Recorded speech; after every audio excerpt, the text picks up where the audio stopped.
Esse é o povo mais feliz da terra. Esse é um daqueles dias onde especialmente sentimos muito orgulho de ser igreja do Senhor Jesus.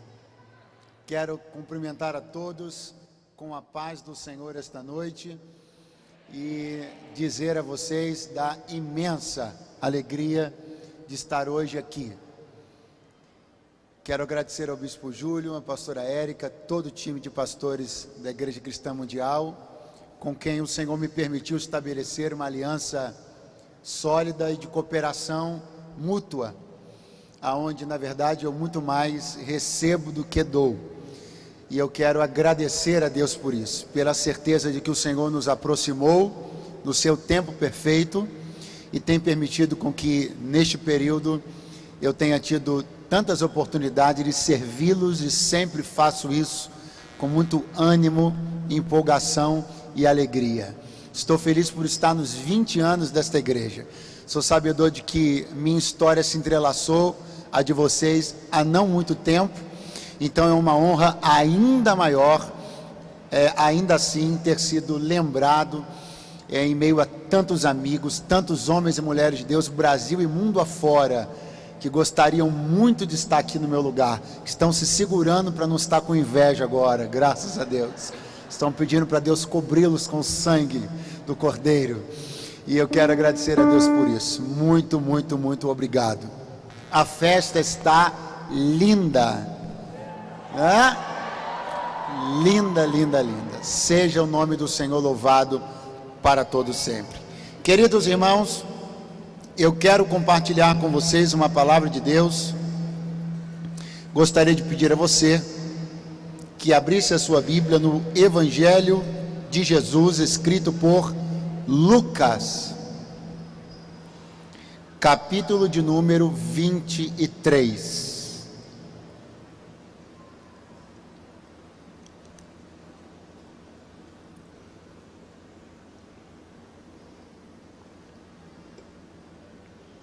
Evangelho de Jesus, escrito por Lucas, capítulo de número 23.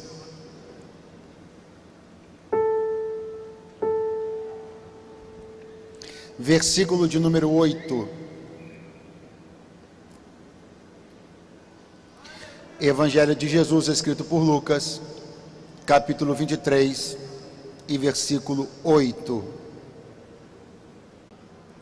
Porque havia muito que desejava vê-lo, por ter ouvido dele muitas coisas, e esperava que lhe veria fazer algum sinal.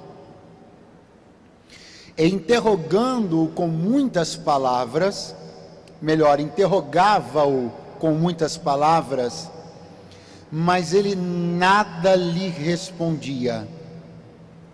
E estavam os principais sacerdotes e os escribas acusando-o com grande veemência. E Herodes, com os seus soldados, desprezou-o e, escarnecendo dele, vestiu-o de uma roupa resplandecente e tornou a enviá-lo a Pilatos. Quantos podem dizer amém? Senhor e Deus, esta é a tua palavra, ela é digna de toda a aceitação. Os seus atributos, o seu efeito, o seu poder, nós somos testemunhas de cada um deles. Esta palavra tem nos sustentado, nos orientado, nos mantido de pé, sido a nossa esperança. Ela é o calor para nossos dias frios, é o frescor para os dias quentes. Nós amamos esta tua palavra e reconhecemos que ela é a fonte da vida e da sustentação da tua igreja. Mais uma vez, Senhor, através desta tua palavra, fala-nos ao coração. Em nome de Jesus, assim te oramos. Amém e graças a Deus. Podem assentar-se, por favor, queridos irmãos.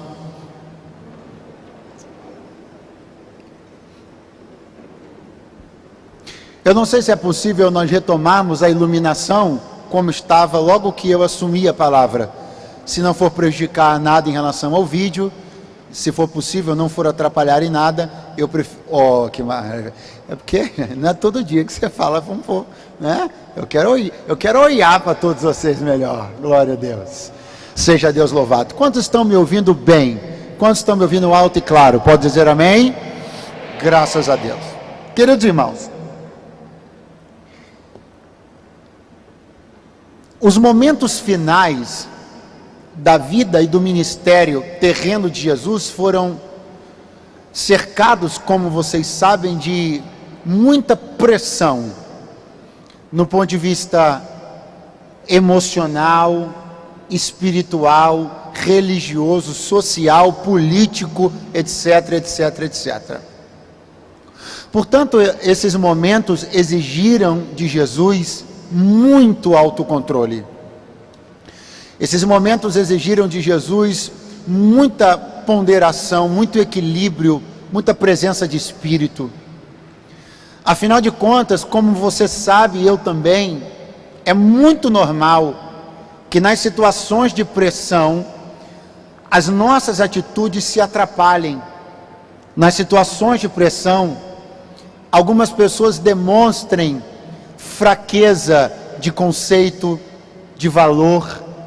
A quem sob pressão ceda, a quem sob pressão mude de ideia, a quem sob pressão subverta seus próprios discursos, a quem sob pressão traia seus próprios valores, a quem sob pressão renegue sua própria história.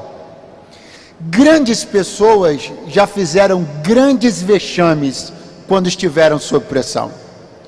Mas Jesus vai dar um espetáculo sob pressão. Um espetáculo de autocontrole, domínio próprio, firmeza de propósito. Esta capacidade que Jesus apresentou, mesmo diante de todas as ofensivas que vieram contra ele, e vieram de todo lado, de todo jeito, de toda forma que você possa imaginar. Esta capacidade é um exemplo claro para a igreja, é uma lição clara para a igreja. Afinal de contas, como você já deve estar percebendo, e eu quero pregar uma palavra esta noite muito para a igreja, considerando essa data tão emblemática, 20 anos desta igreja, eu quero fortalecer seu coração como igreja através desta palavra. Então, retomando o raciocínio, é claro que quando olhamos para tudo que Jesus atravessou e viveu, nós entendemos que Jesus está deixando um poderoso exemplo de conduta, firmeza, um poderoso exemplo da capacidade de se manter firme, de se manter invulnerável, mesmo quando atacado, provocado, mesmo quando atiçado, mesmo quando levado a dizer o que não queria dizer, fazer o que não queria fazer. Nós precisamos começar a redobrar o nível da nossa prontidão, do nosso alerta e da nossa preparação. Tempos trabalhosos, esses são os tempos anunciados pela Bíblia. Tempos difíceis, tempos aflitivos, esses são os tempos que Jesus anunciou que viriam. Mas uma igreja forte, sustentada pela palavra e militando no poder do Espírito Santo, não vai se curvar, não vai render-se às pressões, não vai renegar seus valores, não vai trair suas ideias, mas vai manter-se firme para continuar sendo a instituição mais poderosa e inabalável que existe sobre a face da terra. Deliberadamente igreja, poderosamente igreja, ousadamente igreja, terrivelmente igreja. É isso que nós seremos, para o louvor da glória daquele que nos chamou das trevas para a luz. Quem concorda com esta palavra, diga graças a Deus. Quero mostrar a você apenas alguns desses momentos, compreendendo que os momentos aos quais Jesus foi submetido não são diferentes daqueles que já estamos sendo e daqueles que ainda seremos submetidos. Repare, lemos um versículo aqui. Nesse versículo, Jesus está sob a custódia de Herodes, tetrarca da Galileia. Isso aconteceu porque quando Jesus foi enviado primeiramente a Pilatos, Pilatos percebeu o embaraçoso caso que estava na sua mão, e ele queria se livrar daquilo. Obviamente, inclusive diz as Escrituras que Pilatos sabia que por ciúmes os sacerdotes e anciãos haviam prendido Jesus. Ele sabia. Ele quer se desvencilhar de um caso problemático envolvendo a religião, envolvendo um colegiado tradicional, arcaico e menosprezado pelo Império Romano. Estou falando do Sinédrio. Mas para fazer isso, ele precisa jogar essa batata quente para alguém. É aí então que a Bíblia diz que ele ouve algo sobre Jesus ser da Galileia. Ele diz: isso então agora está resolvido. A jurisdição da Galileia não é minha. Eu vou pegar ele e vou mandar para quem é de direito. Manda para Herodes, tetrarca da Galileia. Quando Jesus chega na presença de Herodes, tetrarca da Galileia, começam algumas questões importantes que estão assim descritas. E interrogava-o com muitas palavras, mas ele nada lhe respondia. Ainda no verso 8, quando ele viu, se alegrou, porque havia muito desejava vê-lo, por ter ouvido dele muitas coisas, e esperava que lhe veria fazer algum sinal. Repare que a Bíblia então está dizendo que quando Herodes fica sabendo que Jesus estava sendo direcionado até a sala dele, ele se empolga. Diz a Bíblia que ele se alegra, porque de alguma maneira aquela figura pitoresca na visão de Herodes lhe causava algum tipo de curiosidade. Sabe-se que é alguém que tem algum tipo de poder para executar algum tipo de coisa, falar algum tipo de coisa. A empolgação de Herodes é a empolgação de alguém que deseja ver uma espécie de espetáculo, uma coisa curiosa, uma coisa pitoresca, uma coisa inusitada. Quando Jesus entra em sua presença, ele está na posição de alguém que está acostumado a tudo que quer ser correspondido, tudo que solicita ser correspondido, e ele acha que dessa vez vai ser a mesma coisa, só que não vai.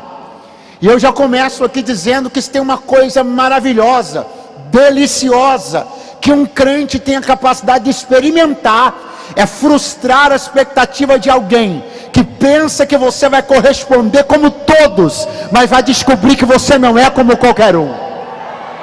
Estou pregando para uma igreja que vai ter o prazer de frustrar expectativas erradas, porque aqueles que desejam singelamente ver a glória de Deus, aqueles que desejam singela e sinceramente ouvir a voz do Espírito Santo, a estes a igreja corresponderá. Mas aqueles que desejam apenas observar espetáculos ou coisas afins, vão descobrir que há uma igreja que não está pronta a corresponder o que querem, mas uma igreja que está pronta a cumprir a vontade daquele que a levantou. Aleluia!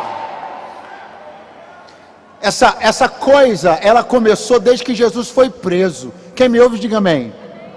A Bíblia Sagrada diz que os soldados prendem Jesus, tapam-lhe o rosto, começam a bater nele e dizem assim: profetiza. Profetiza, Cristo, diz aí profeticamente quem foi que te bateu. Repare como esse desejo de assumir a direção profética, esse desejo de assumir o controle daquilo que é profetizado, esse desejo de obter uma profecia a partir de uma razão banal e de um desejo pessoal, ele já é antigo e começa nos soldados romanos. A profecia sempre foi algo que mexeu misticamente com a cabeça das pessoas. E é dentro dessa mística que os soldados romanos estão dizendo: profetiza. O controle da palavra profética, o desejo de tomar as rédeas daquilo que é dito por Jesus. É aqui que eu chamo a sua atenção para perceber o quanto a palavra profética é objeto do interesse místico da sociedade, é objeto do interesse místico das pessoas. Isso é milenar. Mas a igreja não está para corresponder à expectação mística das pessoas. A palavra profética não é controlada. O tema profético e o texto profético não é controlado às custas ou ao gosto de quem quer ouvir. Há uma palavra, mas quem a determina é o Espírito da profecia que está sobre a igreja. Segure a mão de alguém que está do seu lado e diga: a igreja tem uma palavra.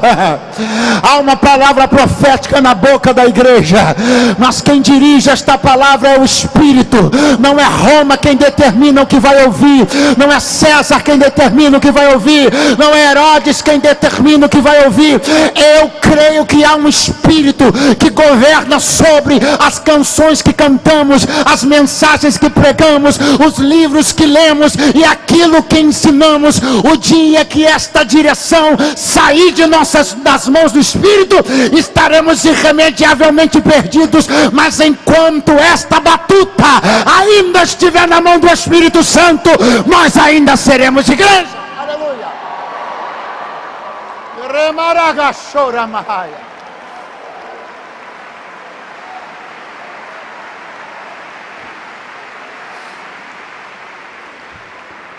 Vai doer, mas vai te ajudar.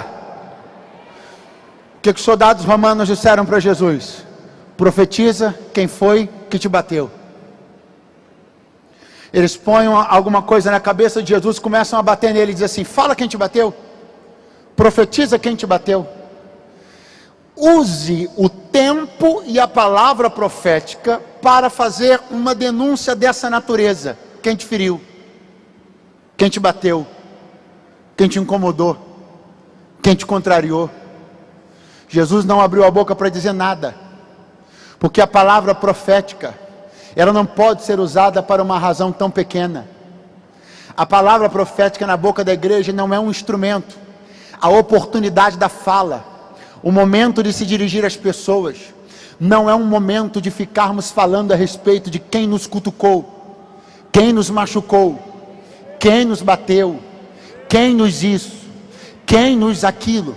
A palavra profética atende a fins muito mais relevantes. Eu não posso pegar nunca a minha oportunidade de ser profeta para usá-la dizendo, denunciando, apontando ou tomando tempo da oratória profética para falar a respeito de quem cutucou minha costela, pisou no meu pé, me machucou, me magoou, se comportou desta ou daquela maneira. Se nem Jesus ferido vai perder tempo denunciando ou dizendo quem o bateu, não somos nós como igreja que vamos perder tempo falando esse tipo de coisa irrelevante.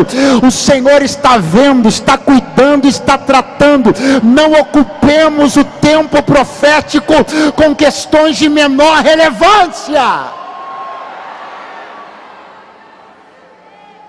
Herodes quer ouvir. Ele quer? Não, muito fraco. Herodes quer? Herodes quer? Pergunte para mim, quem é este Herodes? É o mesmo que mandou arrancar a cabeça de João Batista. É o mesmo que não gostava quando ouvia João Batista dizer: largue a mulher do seu irmão. Era o mesmo que prendeu João Batista por desagradar-se da palavra na boca dele. Mas agora ele quer a palavra. E sabe o que Jesus vai dar a ele? Silêncio. E por que Jesus vai dar silêncio a ele? Porque ele é um silenciador de profetas. E se ele é um silenciador de profetas, por que agora que ele quer, Jesus vai falar com ele? Pastor, onde o senhor quer chegar? Já cheguei. É bom que você que está me ouvindo, é bom que quem está me ouvindo decida logo. Ou você quer ouvir a voz de Deus, ou você não quer ouvir a voz de Deus. Agora só vou te dizer uma coisa: se você não quiser ouvir a voz de Deus naquilo que te desagrada, também não ouvirá naquilo que te agrada. Pastor, mas aonde o Herodes entra nisso? Aqui. Quando a voz profética de João Batista o desagradava, ele mandou prender. Mas agora que ele quer espetáculo particular de profecia, ele quer ouvir Jesus, vai ganhar silêncio. Porque para encarcerador de profetas não tem sessão particular de profecia.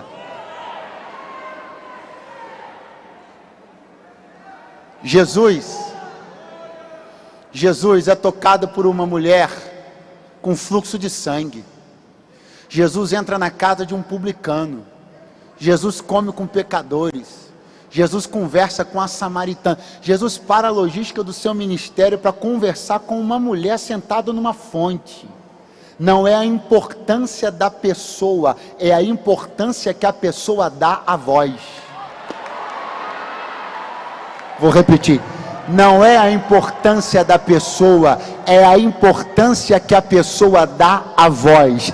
Se ela é importante, mas não dá importância à voz, ganhará silêncio. Mas ela pode ser pouco importante socialmente, eclesiasticamente, mas se para ela a voz de Deus é importante, a voz de Deus ela ouvirá.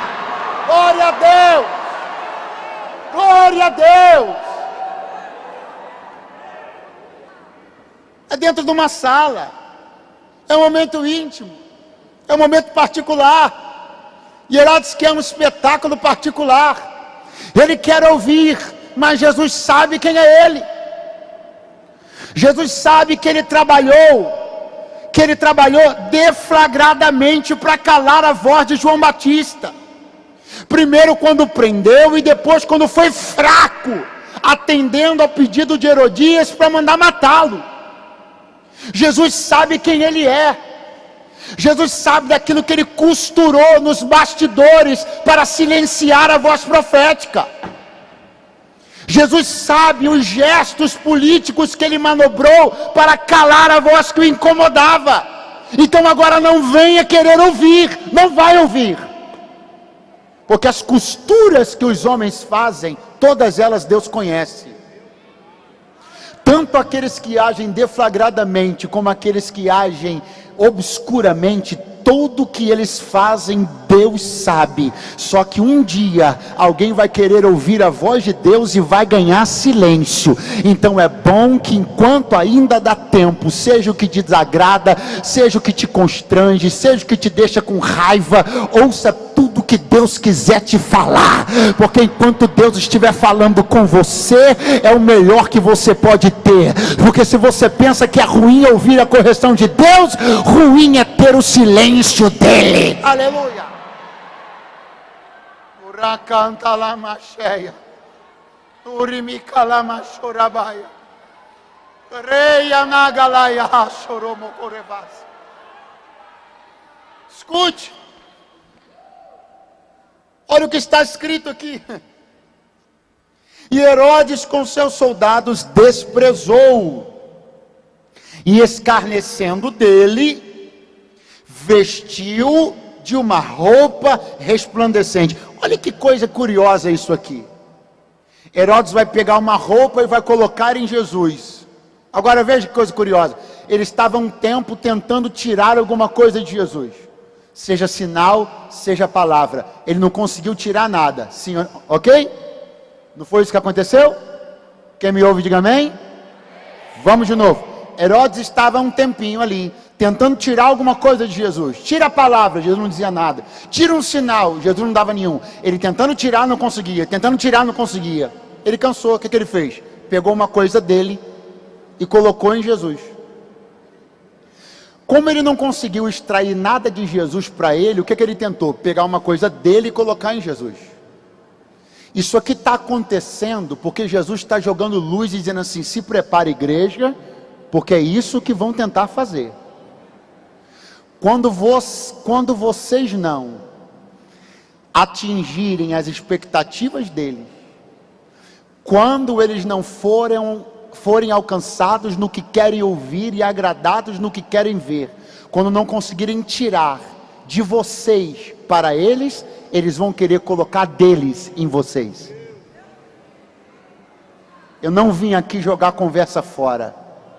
Eu tinha mensagens mais fáceis para pregar, mais agradáveis para pregar, mas eu estou aqui sob ordens daquele que me alistou, e eu vim dizer uma coisa: eles não conseguem tirar de nós e querem colocar em nós, não conseguem tirar da essência do que temos para eles e querem colocar a essência deles em nós. Eles quem, pastor? Um sistema secularizado, um mundo perdido, uma sociedade decaída, sistemas corruptos, estruturas perdidas. O Senhor está dizendo: não sejam importadores, vocês foram chamados para serem exportadores e não para serem importadores.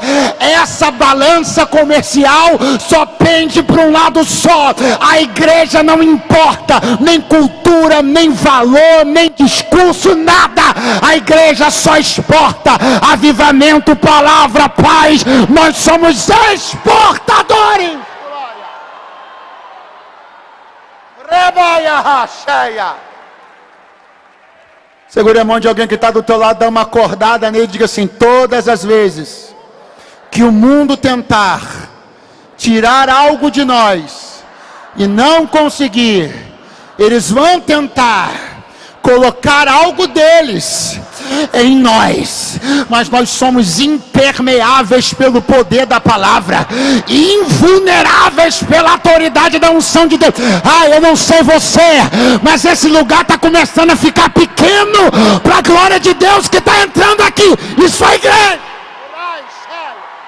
Levanta as mãos por alguns segundos, abra bem a sua boca e exalte o nome daquele que me trouxe para dizer: resista, resista, resista, resista, resista.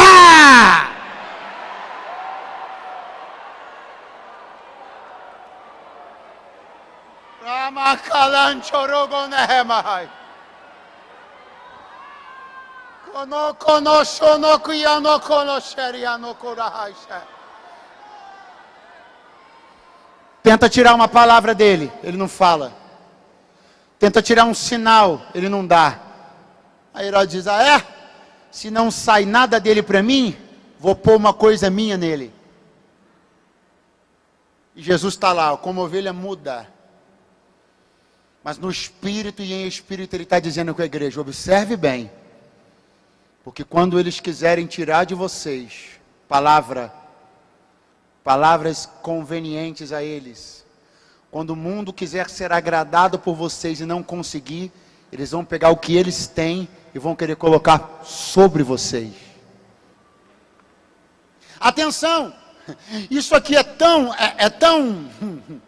forte, que eu volto a recorrer ao texto da prisão de Jesus para lhe mostrar que uma coisa similar também aconteceu lá.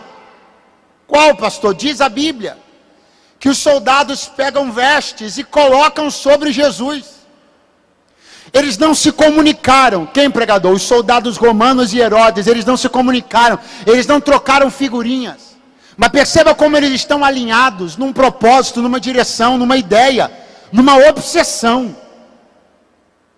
Uma ideia obcecada, estranha, de querer vestir Jesus com as roupas deles. Uma ideia obsessiva e estranha de querer que Jesus adotasse um pouco do que eles eram, adotasse um pouco do que eles tinham. É uma fissura. Isso não está aqui por acaso, igreja do Deus vivo. Isso não está registrado por acaso. Esta obsessão, ela é atual e real.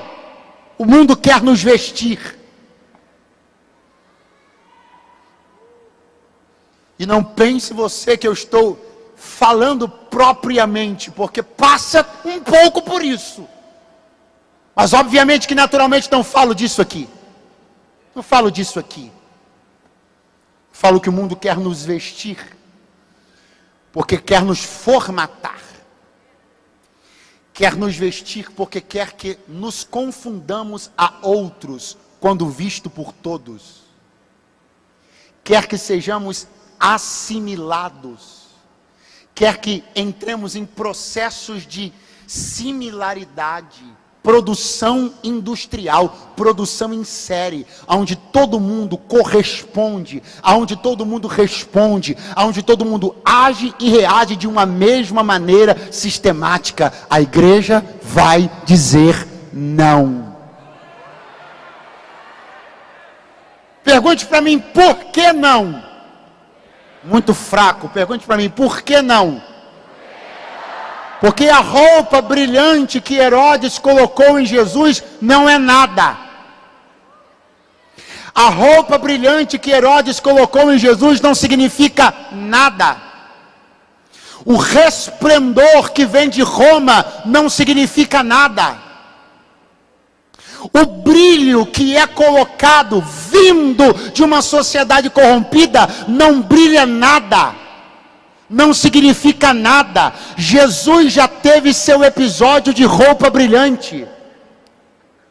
E não foi na sala de Herodes, foi no Monte da Transfiguração.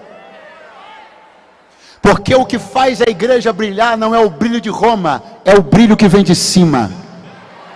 Vou dar outra chance para você acordar e dar glória. O que faz a igreja brilhar não é o brilho emprestado do Império Romano, mas é o brilho que vem de cima. Pega a mão de alguém que está do teu lado, levanta para o alto que vai ficar linda essa cena. Chacoalha ele e diz: nós não precisamos do brilho emprestado do Império Romano. Nós não precisamos do brilho fraudulento de um mundo caído. Nós conquistamos nosso brilho no alto do monte, no poder do Espírito, na glória da palavra. Aleluia! Oremi kalashona gaihereb. As roupas de Jesus brilharam no Monte da Transfiguração. Ele não ganhou roupas artificialmente brilhantes, como eram as de Herodes. As roupas que ele tinha brilharam. Só que a roupa que ele tinha brilhou por uma razão. Pergunte qual? Porque ele brilhou primeiro. Observe o texto do Monte da Transfiguração e você verá que primeiro o rosto de Jesus brilha, primeiro ele brilha, depois brilha a roupa. As coisas que temos só brilham porque somos pessoas brilhantes. Essa é a grande diferença entre o brilho do mundo e o brilho da igreja. O brilho do mundo é artificial, produzido mecanicamente. O brilho do mundo é comprado. O brilho do mundo é adquirido em parcelas. O brilho do mundo é adquirido em lugares. O brilho do mundo é conquistado por outros homens. Mas o brilho real da igreja vem de uma vida que Deus decidiu inspirar para brilhar. Seus projetos brilham porque você brilha. Seus negócios brilham porque você brilha. Seu ministério brilha porque você brilha. E esse brilho não foi fabricado, não é industrializado, não é glitter, purpurina, nem neon. Ele é da glória, da glória, da glória.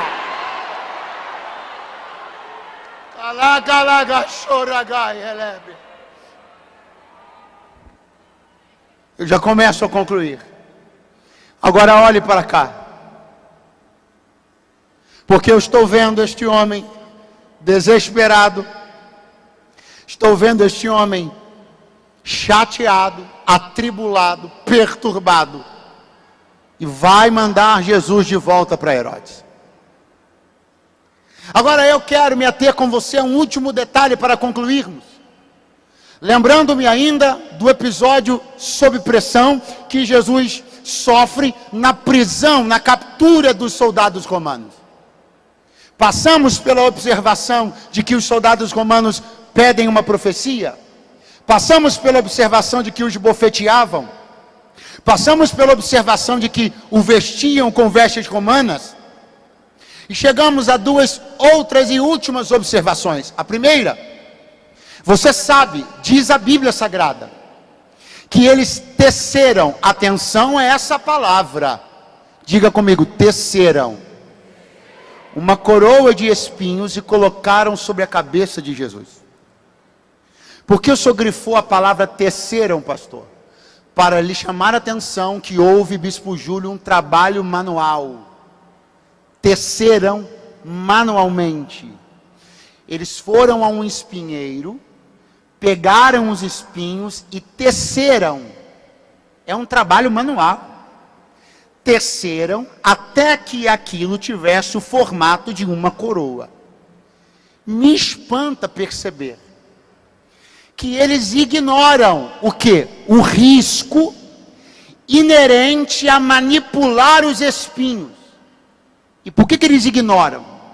Porque a vontade deles de escarnecer de Jesus é tão grande, que eles não consideram que no processo da feitura, da fabricação, do objeto que eles vão usar para escarnecer, eles têm alta probabilidade de perfurar as próprias mãos. Pregador, onde o senhor quer chegar? Eu já cheguei. Existe mais gente do que você imagina inapta, incapacitada, encostada, improdutiva e infértil. Que isso, pregador? Por que essa gente está assim? Vá ver as mãos deles. Todas machucadas. De quê? De tecer espinho. O que quem arma contra a igreja não percebe é que tudo que se tece contra a igreja, se tece contra si.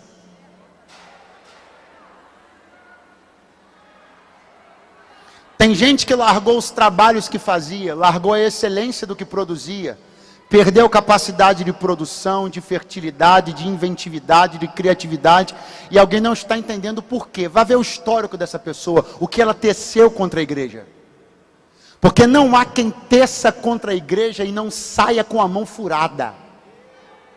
Não há quem manipule contra a igreja e não perca sua própria capacidade de manipular as próximas coisas. Tem gente que comprometeu sua capacidade produtiva, articuladora e criativa, porque usou as mãos para tecer a coisa errada, para tecer coisas que machucariam e afrontariam a igreja do Senhor Jesus. E Deus me trouxe aqui para dar uma palavra. Para quem, pastor? Para quem, segundo o Espírito Santo que está aqui, está comigo, está me dizendo agora, entrou nesse ginásio aqui com mãos perfuradas, histórias machucadas, futuros comprometidos, muita coisa na sua vida se comprometeu, seu caminho se perdeu, sua capacidade se esvaiu, sua alegria foi minada e você não sabe por quê, ou não sabe, ou quer fingir que não sabe.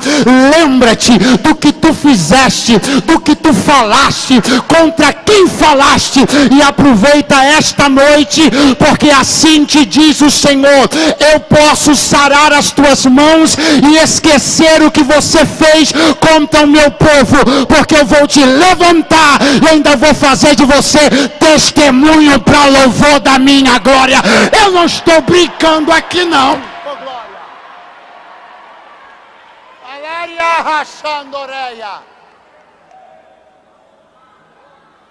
Você pode estar num lugar que você pensa que está escondido, mas Deus conhece tua mão.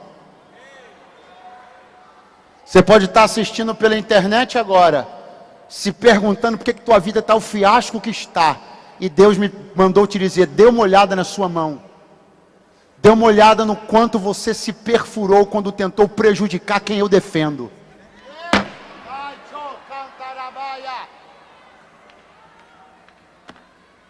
E agora, pastor? Agora, a Bíblia diz que eles pegam uma cana. Pegaram o quê? Mais forte. Pegaram uma? Pegaram uma? Eles pegaram uma cana E colocaram na mão de Jesus, pastora Érica. Mas uma cana, pastor? Para fazer o quê? Eles estão montando um teatro. Os elementos estão todos posicionados. A roupa, a coroa de espinhos.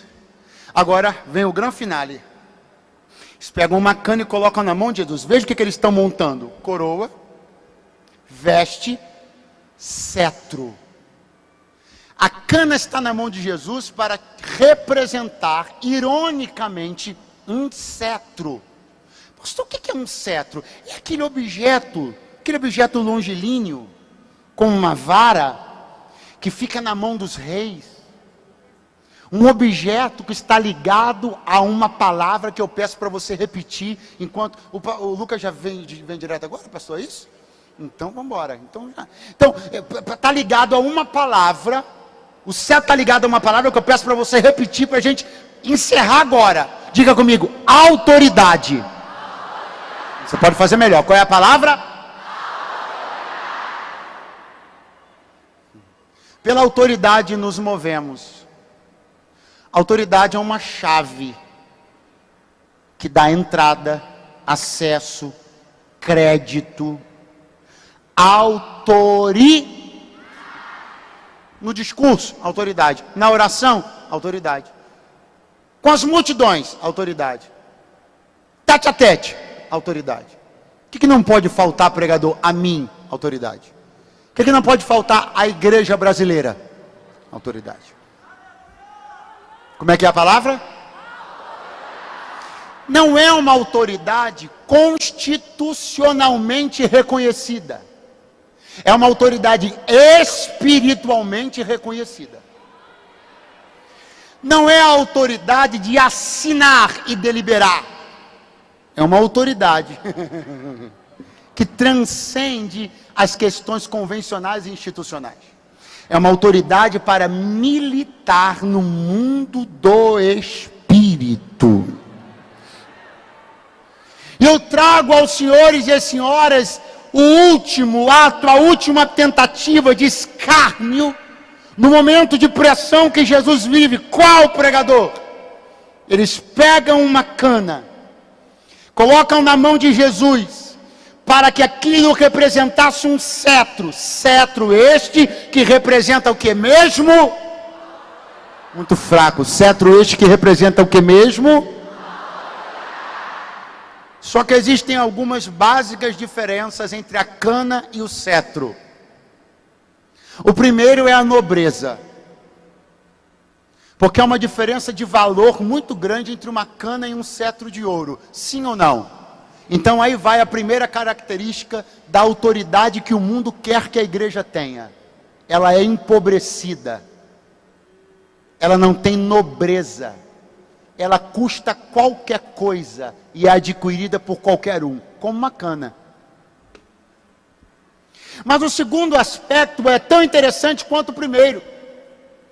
Enquanto um cetro de ouro, vou pedir a rapaziada aqui para me ajudar, para a gente começar a encerrar. Enquanto um cetro de ouro, ele é firme. Aí ó, quando eu disser firme, você vai bater o pé no chão, como se você estivesse com um cetro na mão, vai fazer assim e vai dizer firme. Vamos lá? Firme.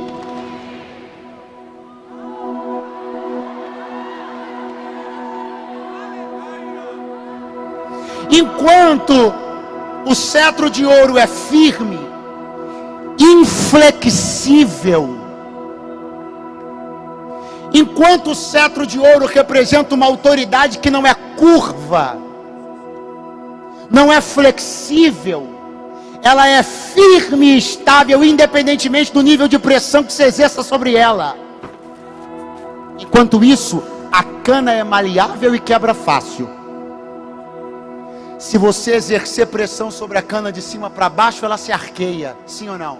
Vai para um lado, ou vai para o outro, vai arquear para a direita, ou vai arquear para a esquerda, porque sua estrutura não tem firmeza suficiente para receber o nível de pressão e continuar estável. Pastor, onde o senhor quer chegar? Já cheguei. Essa é a autoridade que o mundo sonha que a igreja tenha. Pobre, sem nobreza, adquirida em qualquer lugar e por qualquer um, que não tem preço e nem custo de nada, e não tem também valor e nem reconhecimento nenhum. A autoridade que o mundo sonha que a igreja tenha é essa. Qual, pastor? Flexível, que atenda a demandas e pressões, que se curve diante da força estabelecida sobre ela. Mas eu vim aqui profetizar. Alguém levantou a mão, glória a Deus. Eu vim aqui profetizar que a autoridade que Jesus confiou à igreja é a autoridade de um cetro de ouro. Como é que é isso, pastor? Ela é nobre, ela é rica, ela é difícil de conquistar, mas é duríssima de se perder. Ela é reconhecida, tem valor reconhecido em qualquer lugar. Em qualquer lugar do mundo que você chegue com prata, com ouro, você tem valor. O dólar é a maior moeda do mundo, mas não é todo mundo que aceita. Agora chegue com ouro, em qualquer lugar do mundo o ouro tem valor. A autoridade da igreja não é setorial, a autoridade da igreja não é sazonal, a autoridade da igreja não é espacial, a autoridade da igreja de norte a sul, de leste a oeste. A igreja tem autoridade no mundo espiritual, no mundo físico. A igreja tem autoridade sobre demônios, principados, poderes.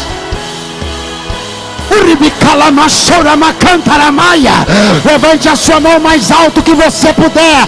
Por quê, pastor? Porque vai descer de Deus a autoridade.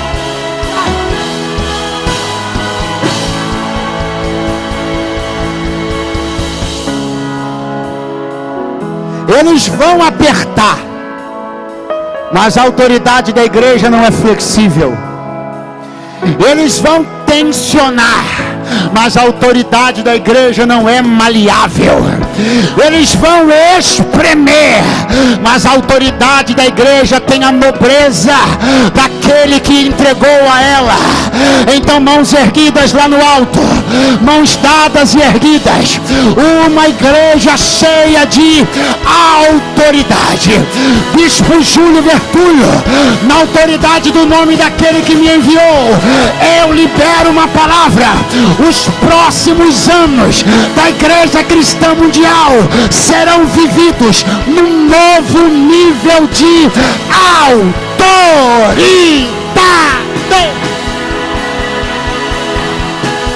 Eu profetizo um novo nível de autoridade sobre todo o ministério de música. Eu profetizo um novo nível de autoridade sobre todos os colaboradores. Um novo nível de autoridade sobre ministros de louvor. Um novo nível de autoridade sobre pastores auxiliares. Receba, receba, receba.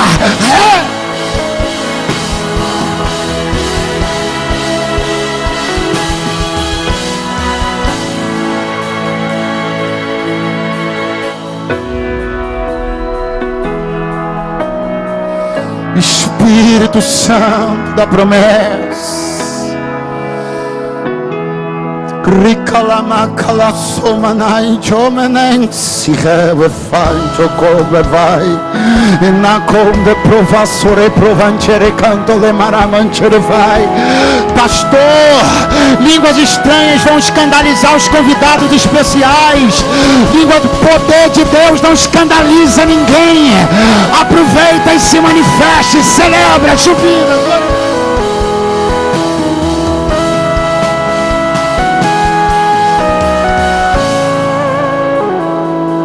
Erga as mãos. Erga as mãos. Dorgnosse Relefai. Camando canto de Omanasse Provanai Terecanto Revaiche. Você vai bradar após mim. Eu disse bradar. Não é um brado de quem está com cana na mão. É um brado de quem está com o cetro da autoridade na mão.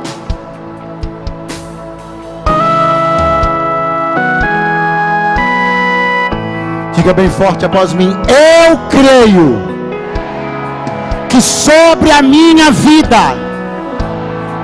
sobre a minha casa, sobre tudo que leva o meu nome, está chegando agora um novo e maior nível de autoridade. Olha para mim.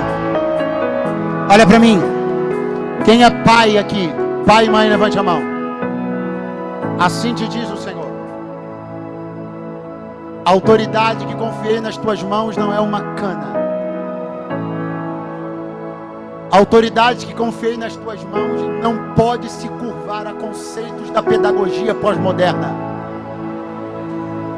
A autoridade para educar seus filhos e formar os novos guerreiros da luz que eu entreguei na sua mão não é uma autoridade rota, não é uma autoridade pobre, não é uma autoridade fraca.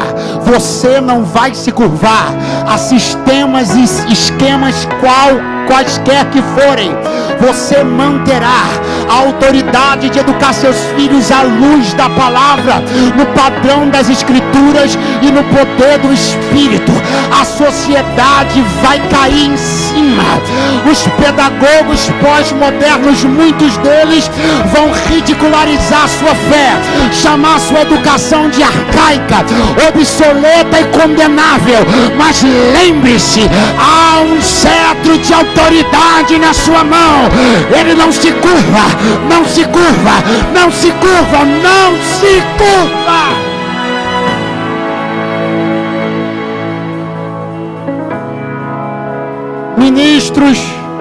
Ministros do Evangelho, líderes de louvor, líderes em quaisquer setores e áreas da igreja, onde estão vocês? Levantem as mãos.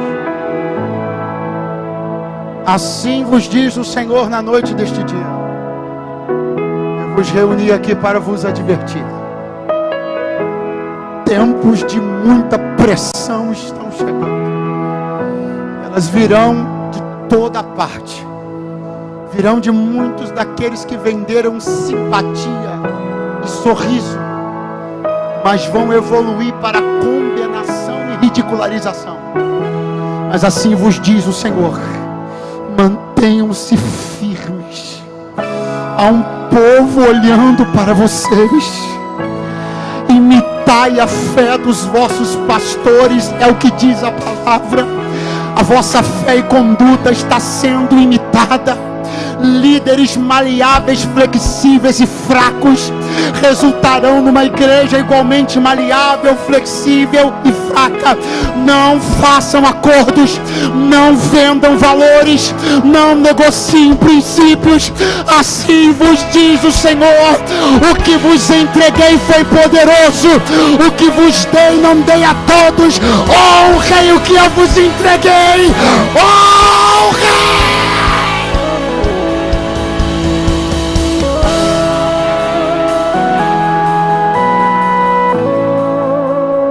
Igreja, honre o sangue que te lavou. Porque a palavra que atravessou milênios para chegar na sua mão. Honra a unção do Espírito que foi derramada sobre a sua cabeça. Honre o sacrifício do Calvário. Honre o Espírito Santo da promessa que te foi entregue. Honre ao teu Deus. Honre teus líderes. Honre tua igreja. Há um tempo de relações líquidas e voláteis, pessoas descomprometidas, futilizadas, mas há uma igreja que não vai descambrar para a coisificação das pessoas. Uma igreja que ama a gente, acolhe gente, ora por gente, porque é feita de gente. Eu profetizo um tempo poderoso sobre você, um tempo poderoso sobre a sua casa, um tempo poderoso sobre a sua família. Ei, ousadamente erga o cetro da autoridade. Quem é destro levanta a mão direita, quem é canhoto levanta a mão esquerda. Erga o cetro da autoridade. Impune, impune, impune, impura patacalaxa. Impunhe, impunhe. Demônios estão fugindo. Demônios estão fugindo. Demônios estão fugindo. Demônios estão. Demônios estão correndo. Demônios estão correndo. Principados estão sendo amarrados. Potestades estão sendo vencidas.